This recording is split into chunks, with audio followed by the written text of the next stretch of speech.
the original movie poster. Oh boy, that takes me back. All right, we're gonna start the commentary track now.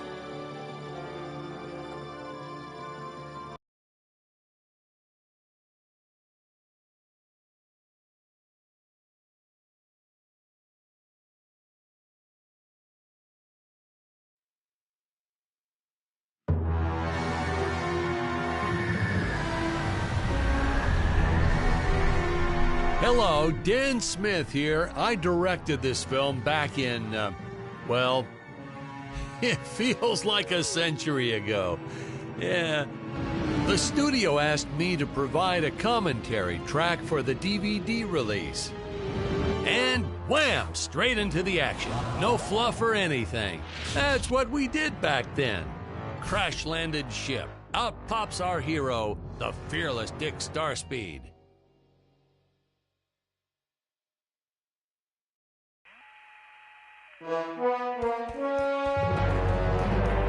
The ship's velocity reactor is damaged.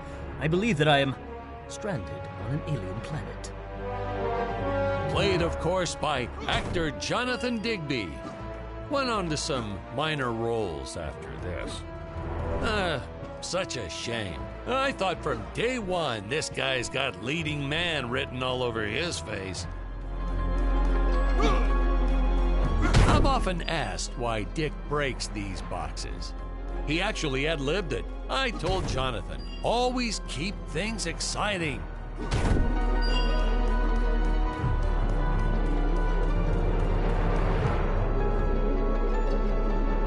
Greetings, citizens of Gravoria. I am Dick Starspeed, and I come in peace. Probably shouldn't have had Dick draw his weapon when he was talking about peace. Well, maybe one day we'll go back and CG it into a sandwich or something instead. Ha! Just kidding. And this is what people pay to see. A no-name middle-aged B-list actor duking it out with stuntmen in costumes. Such stunning choreography. Now the extras in those robot suits really knew how to take a punch. Oh, literally. I told Jonathan not to hold back. Give it all to him. Kick him in the nuts and bolts. And I know what you're thinking, but don't worry. We handled it responsibly. We made them all sign waivers not to sue for injuries. Holy smokes!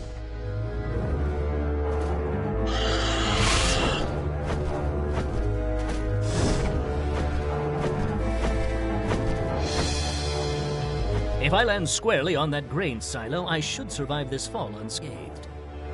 I shouldn't say this now, but you could actually see the strings if you squinted hard enough. A screenwriting trick from back in the old days. You put a grain silo or some haystacks down and it solves all your gravity-related problems.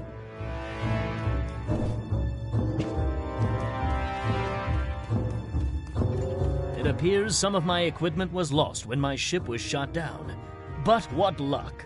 This high-tech scanner reports that my ray gun is nearby.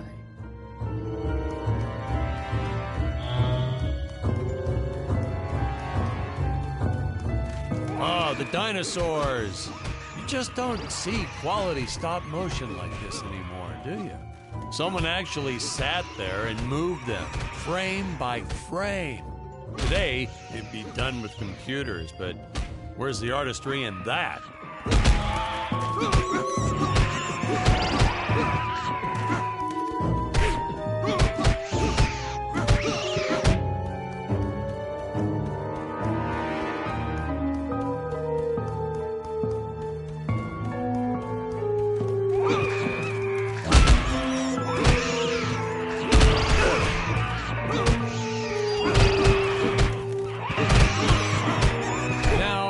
If the trees here look a little plastic, well, it's because they are. I took them from the set of my last film, Vampire Island 2.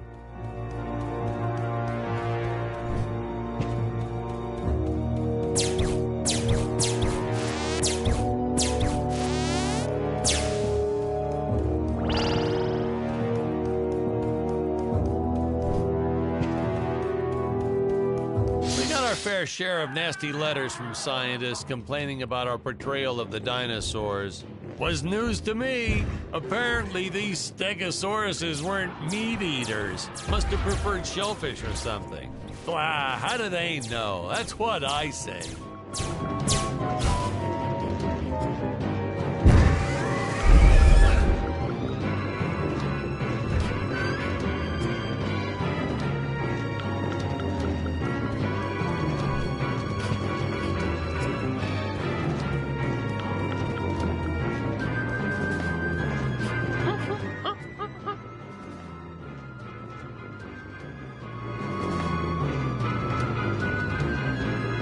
As usual, the local population is defenseless. That's where our hero steps in and saves the day.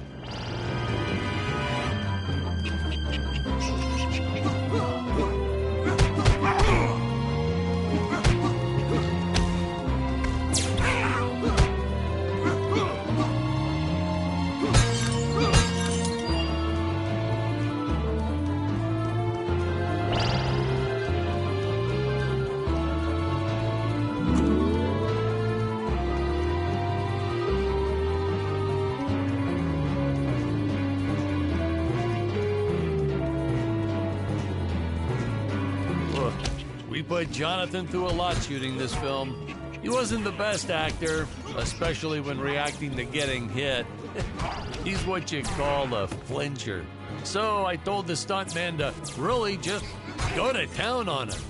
It's the only way to get an honest performance sometimes. Our props master tried to make the weapons soft, but there's only so much you can do. Lucky for us, Dick's entire body was covered in that spacesuit. That thing was a lifesaver when it came to hiding bruises. You'll notice the gold disappears when Dick touches it. We had a deleted scene that explained he's actually teleporting it back to his ship. It's funny, no one ever questioned how Dick was able to walk around with an infinite amount of gold on him.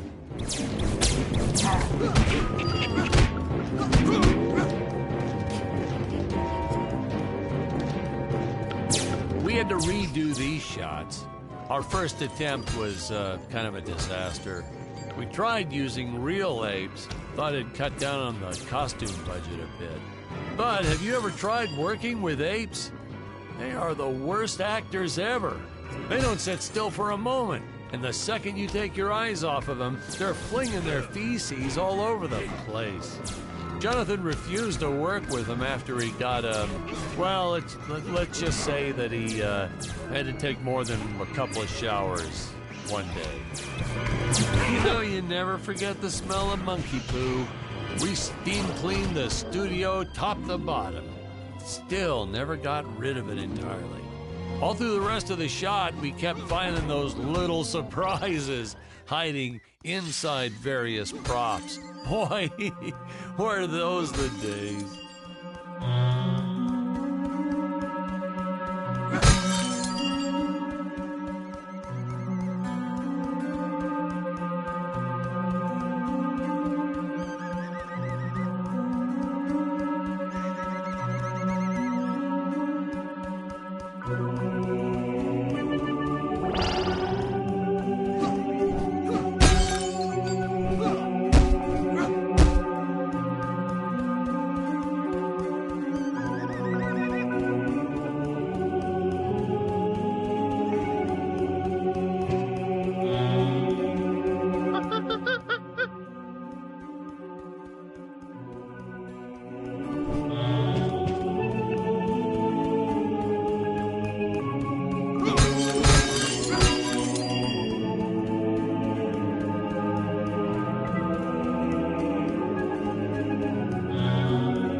Some really top-notch stop-motion effects, huh? Unfortunately, we skimped on the Dick Starspeed puppet a little. The Earthman is not for you to eat, fiend!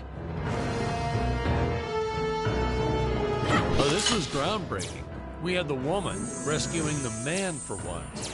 We were really ahead of our time with this scene, but well, then again, I've always been rather progressive. The studio exec didn't seem to get why it was such a big deal, though. Sorry, we don't see this as anything unusual. Ha! Of course! It's unusual. A woman would never save the man. It just doesn't happen. Not in the movies, not in real life. I don't know why we didn't get more recognition for this scene. Well, I guess I was just a little too ahead of my time.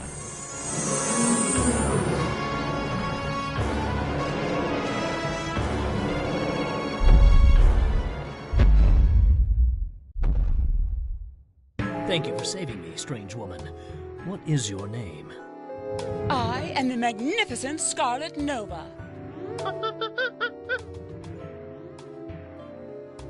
Do not question my motives. Just be happy that you are still alive. I must speak with my father at once. I shall teleport to his chambers.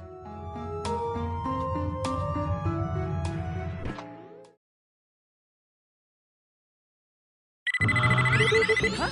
Where is this place? This is not my father's chambers.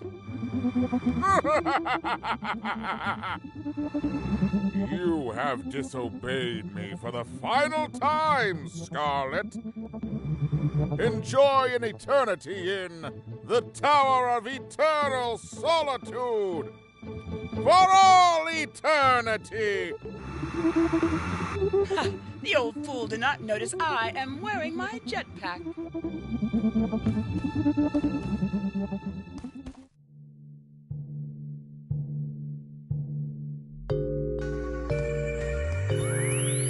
Booster usage. Jump. Wait. Wait. Use booster. Survive deadly fall.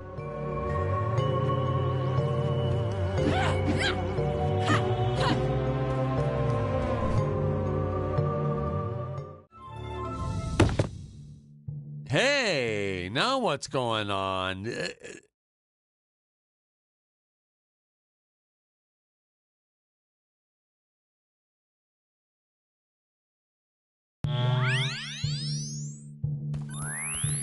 Booster.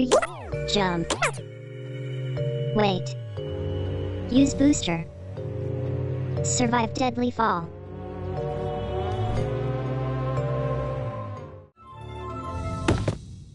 Oh, no, Patrick! You got the...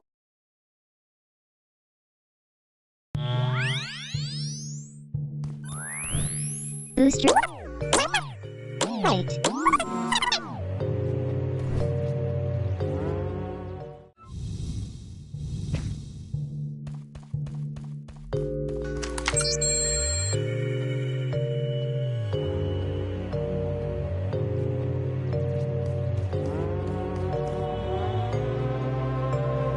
Scarlet didn't quite realize she needed to shoot those energy orbs down below.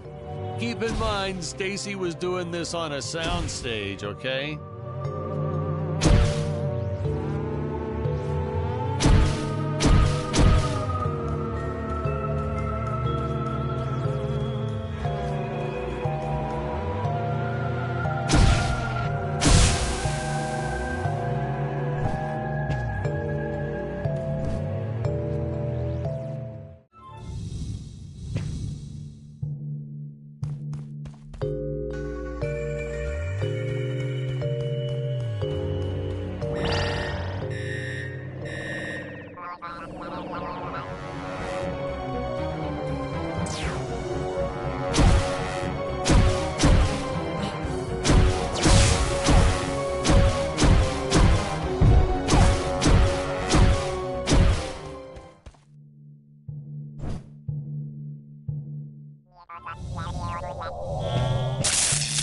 Ah, the energy imps. Such a neat effect. We had to paint each movement frame by frame and superimpose it into live footage. We were pulling all-nighters for weeks. Well, when I said we, I meant the artists. I'm pretty much useless if I don't get a solid 10 hours a night. But they were at it forever. They had to redo it all because I accidentally told them red instead of blue the first time. Artists.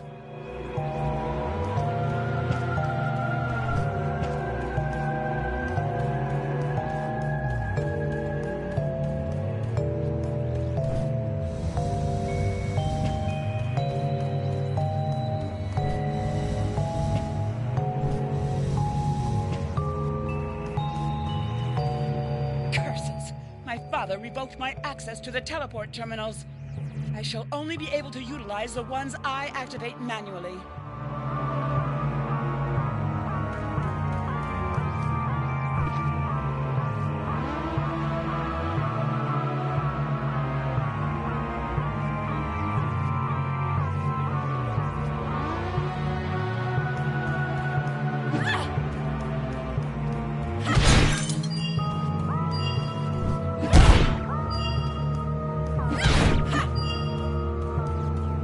Man, some of these shots are dragging on longer than I remembered.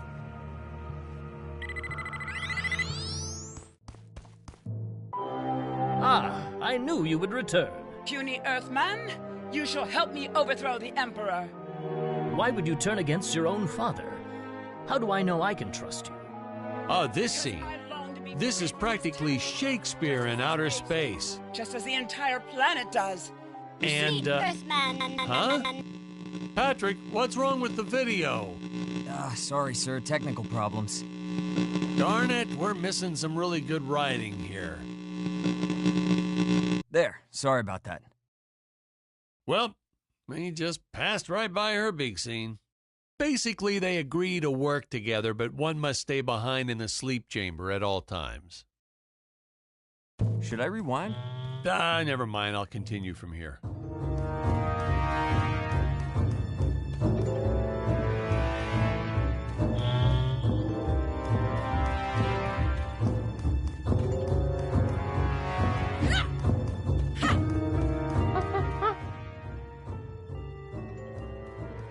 Right from the start, our budget was a little tight, even by standards back then.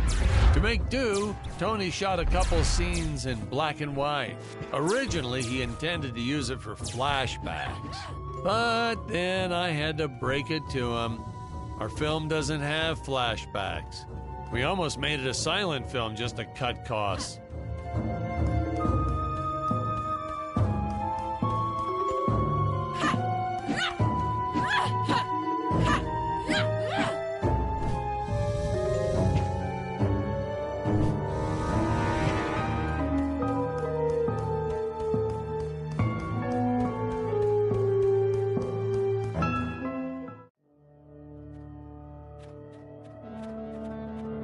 It would appear that now is the time for us to climb the Deadly Tower of Monsters.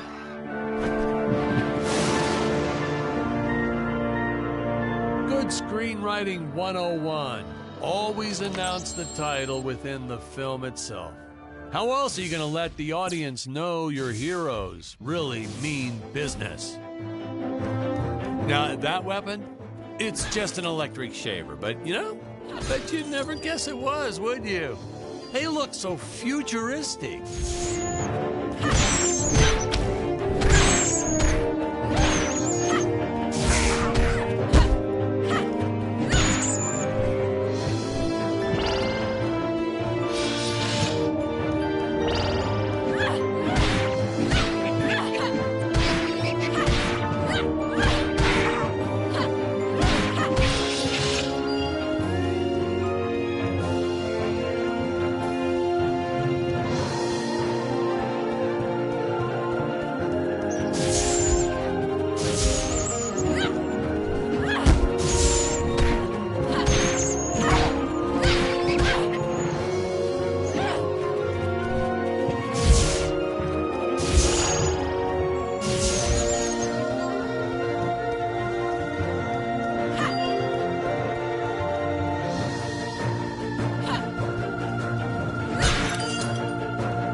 I could have made use of that one at some of our meetings with the studio. Oh, you'd like to see records of where our budget went to this month? Sure, let me get that for you right now. Boom, boom. Yeah. Unfortunately, those meetings ended in a much different way.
I know a taxidermist who helped us out with these bat creatures for real cheap.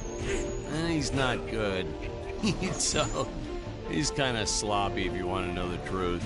But that's the best part. A sloppy bat looks scarier. Oh, but you gotta sew up that sphincter. Just trust me on that one.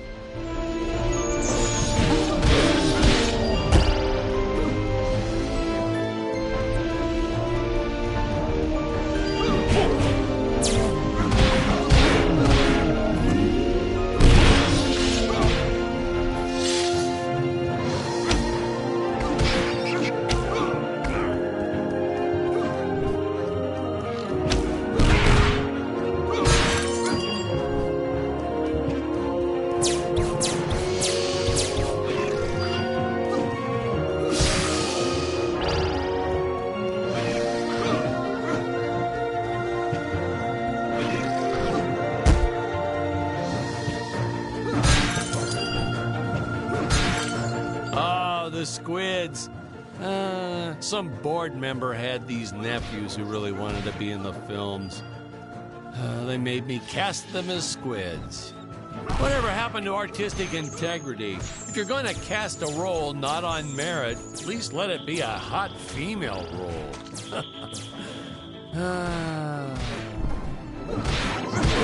Wham and bam! Now, here's some real action. Nothing like an adrenaline boost to get our hero to really start wailing on those monsters. We were unsure how to represent a surge of adrenaline at first, but I think we nailed it. Yep, definitely nailed it. My effects team kept assuring me the strings wouldn't be visible in the final cut, Air but I could teleport see usage. them.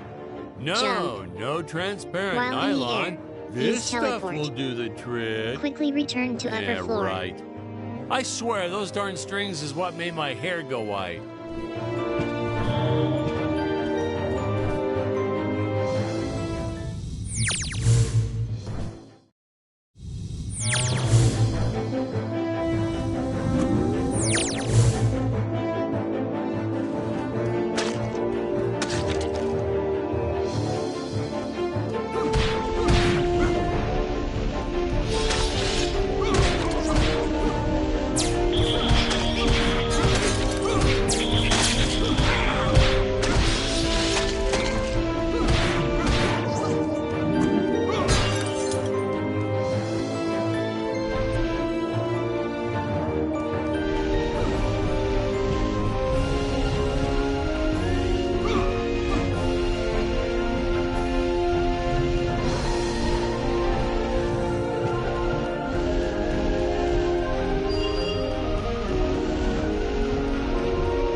don't want to miss a single minute of this scene. The nuclear ants.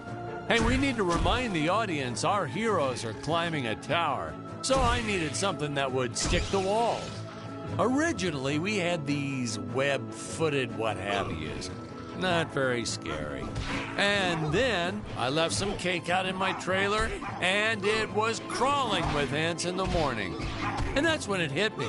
What is the most obnoxious thing in the world?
Thought it was odd that a simple wooden cage would have such an elaborate high-tech lock. But hey, if a Gravorian ever traveled to Earth, I'm sure they'd think a lot of our stuff is weird too.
Oh no!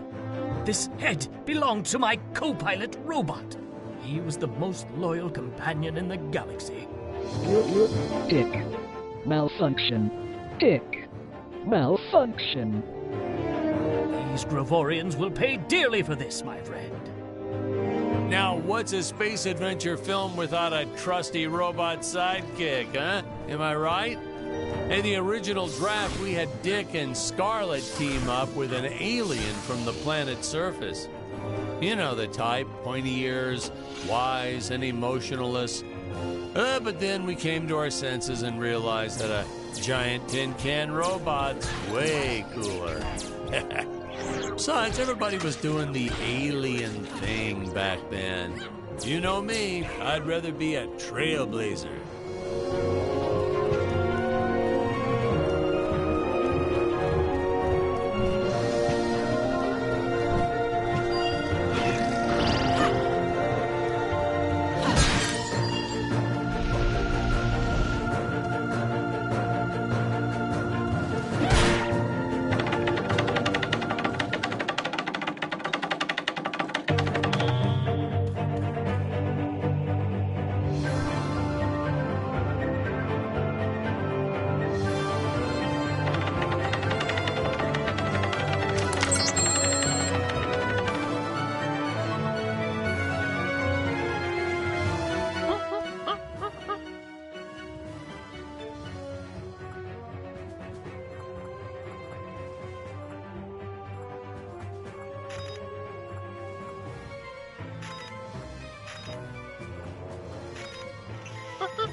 The insurance company made us install those safety guards after our actors fell off the set one too many times. Granted, they kept falling off even with the rails, but thanks to how the contract was laid out, we were no longer liable for their injuries.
Ladies and gentlemen, I guess it's time to talk about the elephant in the room.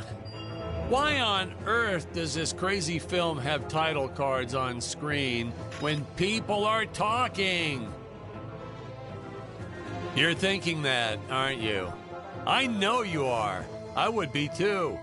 Well, we had thought about making it a silent film at one point, so we shot a lot of scenes up close like this, with the dialogue written out for the audience to read.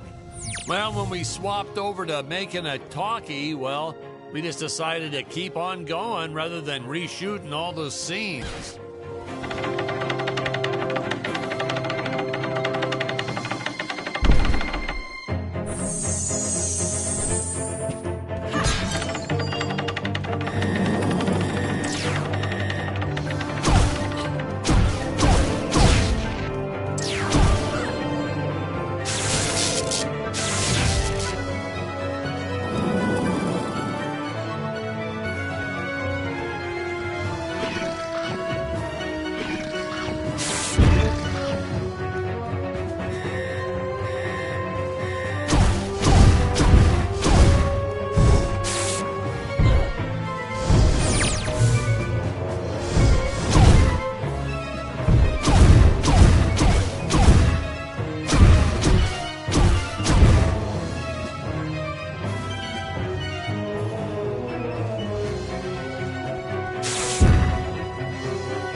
Best part about being in showbiz, craft services.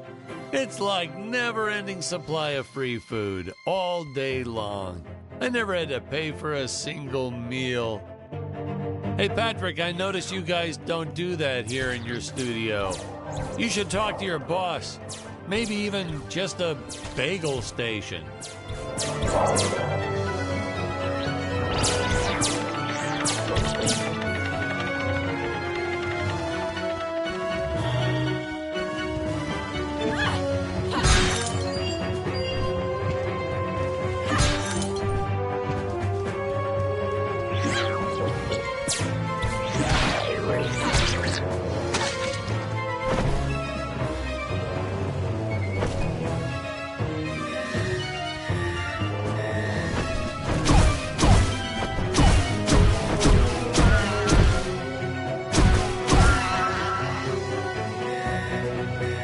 Nitpicking science community also complained about these Terra whatevers breathing fire.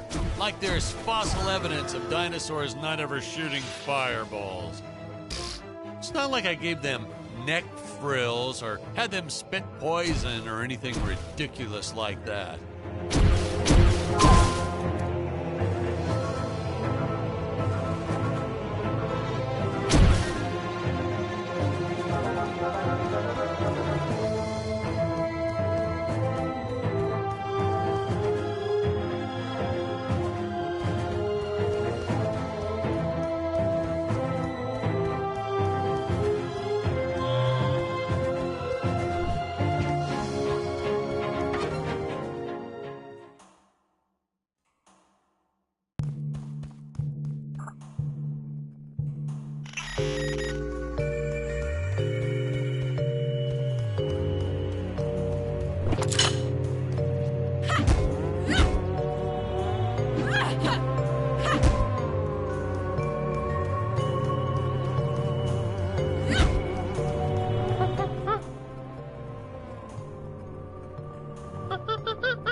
As luck would have it, the next lot to ours was filming some horror movie set in Transylvania. So we signed a soft contract with them to use their set after they wrapped for the day. And by that, I mean we kind of snuck in and filmed it real quick when no one was looking. I had my assistant Phyllis keep a lookout for the security guard.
Oh, no, another fake scene.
Originally, we shot this scene with Scarlett using the landmines, but then I came to my senses and we reshot with Dick. I mean, a woman using high explosives?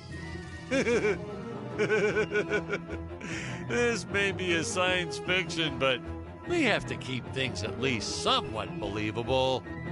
Hey, most days, the effects team really nailed it. Dinosaurs, saucers, hey, you name it. But these, deflating rock boulder cubes, not their best work. Just looks kind of odd, if you ask me, like giant whoopee cushions. They said they could add some debris and explosions or two afterwards, and then we ran out of budget. Well, to be fair, we ran out of budget several times, but still, I lost a lot of sleep over these rocks.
We created these conveyor belts for Stacy's character, Jonathan was always trying to run across them to no avail. I probably should have told him that we slowed the belt down whenever Scarlet runs across, but I got a real kick out of watching him try.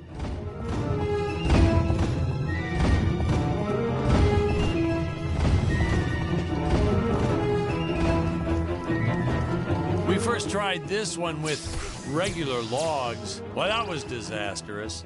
I'll tell you, never mess with physics.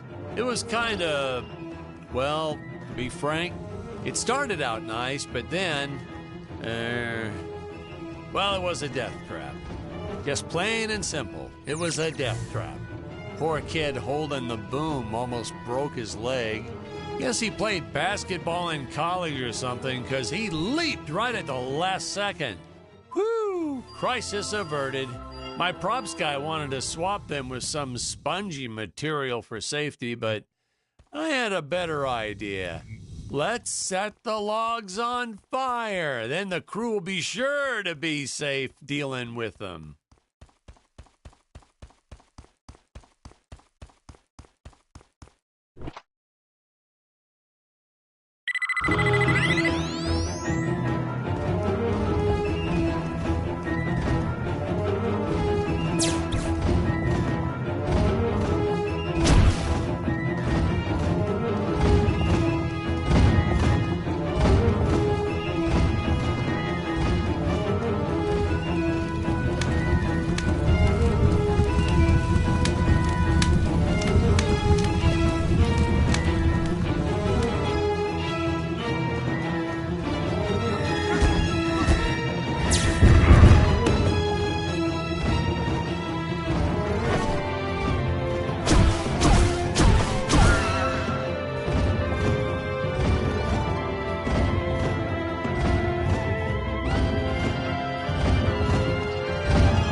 was thinking? With all this jumping and climbing and jumping, wouldn't this make a great video game? Isn't that what all those video games are about? Jumping around? Well, yeah, and killing. There's jumping too, but mostly the killing. What? Patrick, that's awful. What sort of example are we setting for our youth? Well, movies are pretty violent too. Your heroes have killed everything in sight. You had Dick shooting a dinosaur in the face in the first 5 minutes. Well, Patrick, that's different, you know? What we did on film, that was art. Video games aren't art.